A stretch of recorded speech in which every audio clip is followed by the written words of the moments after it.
There you go. Okay, I am in the Citroen. This is my father's car, and today is my week off. Usually I drive trucks for a living, and at this company that makes dairy products, and today I have my week off. I am working 3 weeks a month, sorry, and then I have 1 week off, and this is my week off, as I said multiple times now. And today we've been to Drammen in Norway to pick up a table that I'm going to later bring to Molde in Norway.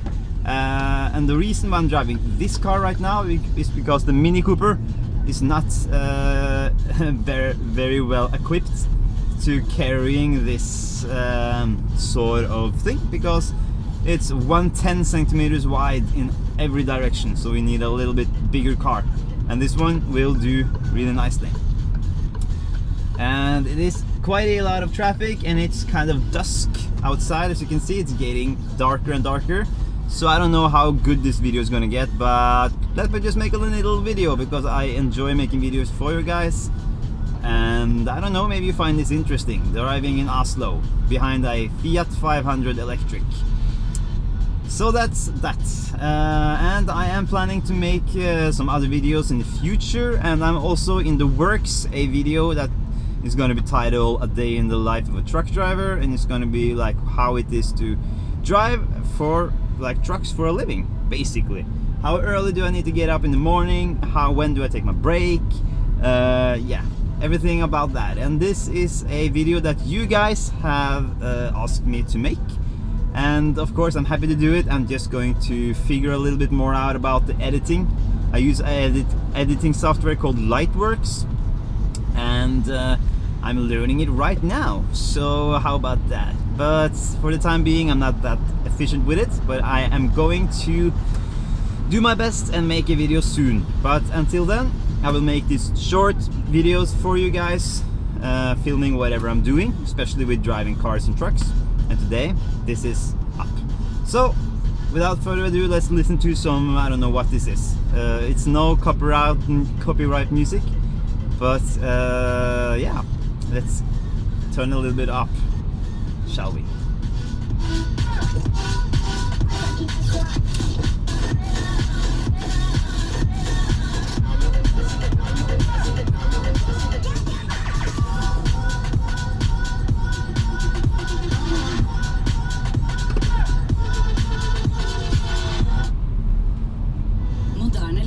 And that's a commercial. I have the habit of turning off commercials with the sound because I don't know if that's gonna make any issue with the copyright stuff.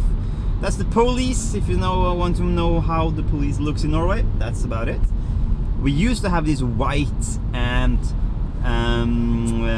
blue police cars, but now we use the white one with like in Norway we call it the reflex. It's a fluorescent vest, you know what I mean, that you carry on yourself if you want to get seen in the traffic. That's the kind of color that they use. Now once the video starts, the video will be changed up with something solid, so it doesn't like that. So it doesn't, I don't like the idea of having any video playing in the front shield, because that will take focus away from the road. And of course if the police sees that, I guess they won't be too impressed. So as you can see now, it's back to a still image with some movement. That is not too bad. And let me turn up the volume a little bit again.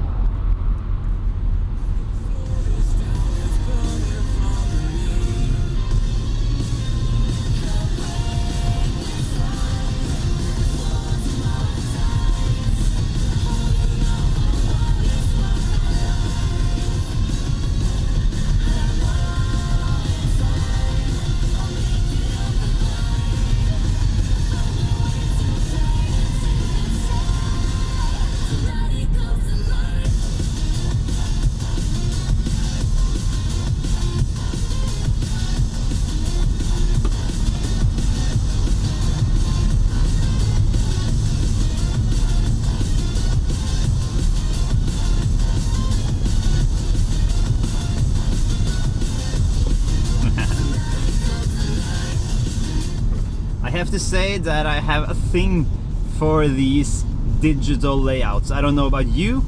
I do enjoy the old stuff. I do enjoy like the manual stuff where all the buttons are really manual because it's easier to handle while you are keeping an eye on the road. But at the same time, I kind of enjoy this.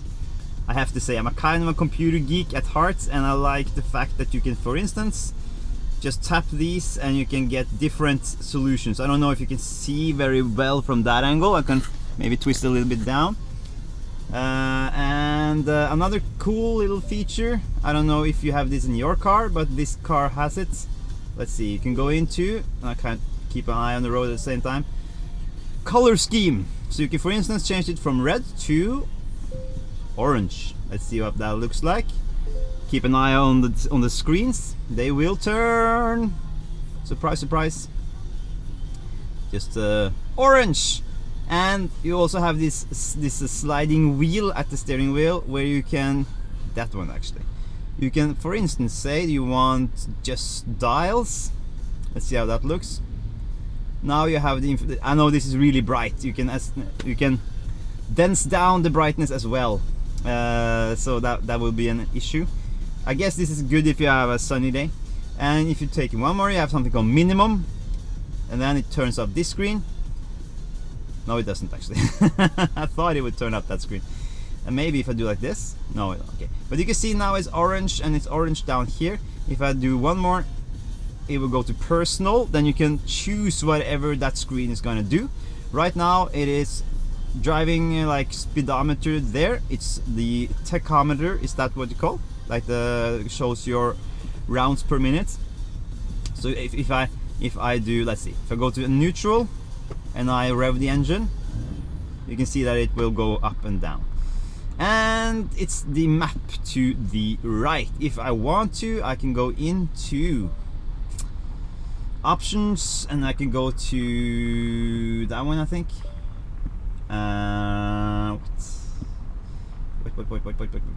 Trying to keep an eye on the road at the same time here. Yeah, here you can configure what the instrument cluster here shall do. So for instance, if you want that one to be your oil temperature, let's say, rev counter is the name of it, by the way. If you want that one to be a, let's see, okay, you have to kind of mix it a little bit up. If you want oil temperature, let's say you want that one. There you go. Now we have the oil temperature instead of the GPS. I guess my dad will be really mad at me because I'm always mucking about with these. But let's go back to that. And the last one, that was the windscreen. Navigation, which is an awesome one. You have a giant navigation screen there, which is kind of awesome. And you can also actually have a navigation screen here as well. So now you see where you're going, like in the really zoomed out. That is Oslo. This is little Citroen. This is where we were, Drammen. I guess you can't see anything from up there, but that's it. Yeah, so you can get two screens like that. You can have the phone down here. Only thing I don't like, if you want to kind of call somebody, you don't have any feel to the buttons because it's just a screen. What do you think about that solution, guys? Leave it in the comments below. I have driven the Tesla, as you know. I have a video about it, and that is just one giant screen. You have no feel, nothing. You need to take your eye down to here all the time. And I realize that's a little bit hypocritical of me complaining about when I'm sitting in traffic and playing with these screens, I know. But what do you think about that? Is it cool to have the ability to kind of feel your way around buttons, or do you prefer this, like the touch screen thingy? And the last one is driving, and now you can see your car and you can see the car in the front, and you can actually turn on the what you call it, the thing that keeps track of how many meters of, what do you call it again? You can see the car is going away when the car in front is going away. So that's kind of also a cool thing. I used to drive to Molde in this car, and I'm gonna do it again in a week's time. I'm gonna make a video again. If you've seen any of the videos where I filmed the Mission Impossible crew doing their thing, it's from this car and it's in Molde. No, Bjorli, sorry. And yeah, another video is coming when I'm in Molde. It's gonna come in a week. So yeah, so I just went through a little bit of a yeah, I don't know, tour or whatever you want to say, of the layout of this car. And by the way, you have one button here, and I will actually turn that screen off, and it will make this screen much less intensive, if that makes a sense. And that's kind of a cool thing. There's a button here, push it one more time and everything will come back to you. So yeah, it's a clever design, I have to say. Citroen, I like the quirky old Citroens. What is your opinion? What is your favorite car? Let's start there. Mine is of course the Lamborghini Countach. It's the greatest car of all time. I used to drool all over that car when I was a little kid. But I also enjoy like the quirky old Citroens and the French cars, because they have so many weird solutions to everything, and I kind of like that. I kind of like weird stuff. And this car is also a bit weird. You have the gear lever up here, you have the flappy paddles here, you have the steering wheel with lots of buttons. It's kind of quirky, but at the same time you can live with it. So, and you can do like this, which is kind of cool, and back again. So it has a little bit of the Tesla Model X here, with a yeah, with the, if the sun is out, you can get it through here. If you want to keep the sun out, you can drag it down again. So that's about it. Now I'm going to say bye-bye to you guys, because I am making this video. It's going to get darker and darker, so you guys can't see anything anymore. But thank you so much for joining in this video. Leave a comment, leave a like, subscribe if you want to have more point of view videos, and something else is coming. I'm just gonna say that I want to branch a little bit out, maybe make a gaming video or something like that. So watch my channel, guys, and see what's gonna happen next. Okay, so as every time I round up these videos, I will say have a nice one and stay safe.